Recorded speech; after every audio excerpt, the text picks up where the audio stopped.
අයිබෝවන් සුබ දවසක්.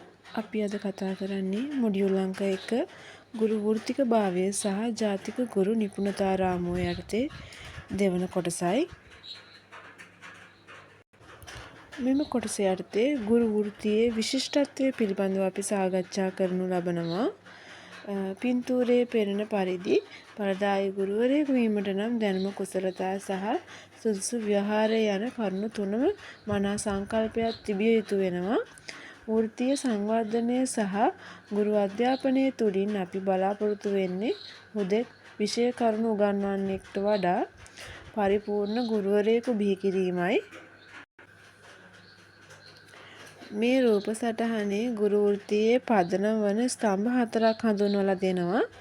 එක තමයි සිසු අවබෝධය, ඒ කියන්නේ සිසුවා මනෝවිද්‍යාව දැන ගැනීම. දෙවෙනි එක විෂය දැනුම. මේ යටතේ විෂය මාලාව පිළිබඳව ප්‍රවීණත්වයක් තිබීම වැදගත් වෙනවා. තුන්වෙනුව ඉගැන්වීමේ ක්‍රම, එනම් නවීන ශිෂ්‍ය කේන්ද්‍රීය උපාය මාර්ග. හතරවෙනුව තක්සේරුව, එනම් ඇගයීම හා වාර්තාකරණය. අපි දැන් මේ එකින් එක ගැන වෙන වෙනම විමසා බලමු.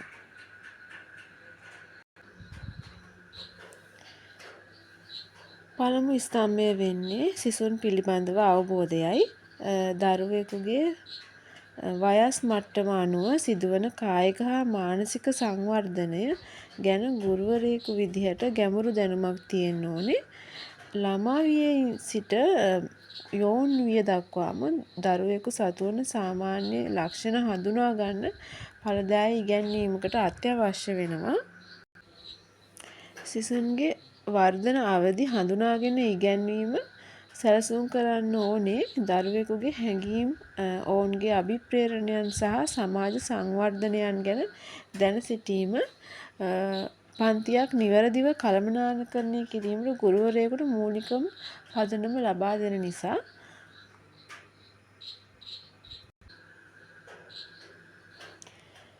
පන්තියක සිටින දරුවන් ඉගෙන ගන්නා ආකාරය එකිනෙකට වෙනස්. මෙහි දැක්වෙන පරිදි දෘශ්‍ය ඉගෙනුම්කරුවන් රූප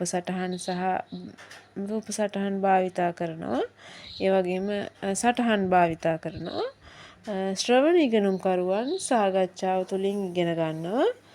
ඒ වගේම ක්‍රියාකාරී ඉගෙනුම්කරුවන් ප්‍රායෝගික අත්දැකීම් වලින් ඉගෙනුම ලබනවා. මේ ඉගෙනුම් විලාසිතා හඳුනාගෙන ඉගැන්වීමට ගුරුවරයාගේ දක්ෂතාවයක් තිබිය යුතු වෙනවා. දෙවන ස්තම්භය වෙන්නේ විෂය ප්‍රවීණත්වය. ගුරුවරයා තමා උගන්වන විෂය පිළිබඳව සම්පූර්ණ දැනුමක් තිබීම, සිසුන්ගේ ප්‍රශ්නවලට පිළිතුරු දීමට මෙන්ම විෂය ජීවමානව කිරීමට අත්‍යවශ්‍ය වෙනවා. ඒ වගේම ජාතික අධ්‍යාපන අරමුණු සහිත විෂය මාලාව සහ වසරකට අදාළ විෂය නිර්දේශය පිළිබඳවද අපට මනා අවබෝධයක් තිබිය යුතු වෙනවා ඉගැන්වීමේ කාර්යයේදී. තුන්වන ස්තම්භය ඉගැන්වීමේ උපාය මාර්ග. ඒ කියන්නේ සාම්ප්‍රදායික ක්‍රමවලින් බැහැරව ව්‍යාපෘතිපාදක ඉගෙනුම තුළින් අපිට ප්‍රායෝගික දැනුම ලබා ගන්න පුළුවන්. ඒ වගේම කණ්ඩායම් ක්‍රියාකාරකම් වලින් සහයෝගීතාවය වර්ධනය කරන්න පුළුවන්. ඒ වගේම ගැටලු විසඳීමේ ක්‍රම තුළින් විචාරාත්මක චින්තනය දියුණු කරනවා. මේ වගේ නවීන උපාය මාර්ග අපිට භාවිතා කරන්න පුළුවන් ඉගැන්වීමේ ක්‍රම වශයෙන්. ඉගැන්වීම ගුරු කේන්ද්‍රීය භූමිකාවක සිට ශිෂ්‍ය කේන්ද්‍රීය භූමිකාවකට මාරු වෙන්න ඕනේ. මෙහිදී ගුරුවරයා දැනුම ලබා දෙන්න නෙමේ ඉගෙනුම පහසු කරන්න බවට පත් වෙනවා. සිසුන්ගේ අවශ්‍යතා මධ්‍යයේ තබාගෙන ඉගැන්වීම සැලසුම් කිරීම නූතන අධ්‍යාපනයේ මූලික අරමුණ ලෙස මේ වන විට පත් වෙලා තියෙනවා. අවසාන ස්තම්භය තමා මේ ඇගයීම්. මේ යටතේ අපිට ගන්න පුළුවන් තක්සේරුකරණයේ විදිහට පාඩම අතරතුර සිදු කරන ඇගයීම්.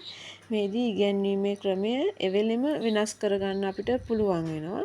ඒ වගේම අපිට පුළුවන් ඇගයීම කියන්නේ වාර විභාග වැනි අවසාන පරීක්ෂණ, මීට අමතරව ධනාත්මක ප්‍රතිපෝෂණ සහ වැරදි වාර්තාකරණය තුළින්ද දරුවගේ අධ්‍යාපන ප්‍රගතිය තහවුරු කරන්න පුළුවන්.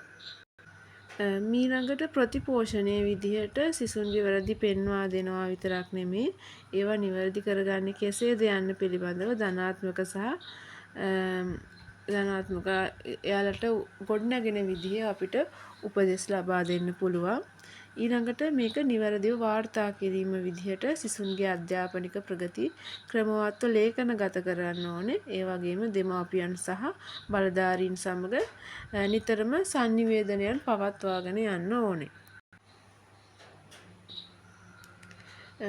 මේ අපි අවසාන කොටස විදිහට සම්පූර්ණ ගුරුවරයෙක් කියන්නේ සිසුන් අවබෝධය, විෂය ප්‍රවීණත්වය, නවීන ක්‍රමවේද සහ නිවැරදි තක්සේරුව යන කරුණු 4ම එකතුවක්. මතක තබා ගන්න ඕනේ හොඳ ගුරුවරයෙක් නිතරම ඉගෙන ගන්න කෙනෙක්. ඒ වගේම වෘත්තීය සංවර්ධනය කිසිදා නතර නොවිය යුතු දෙයක් විදිහට. ස්තුතියි.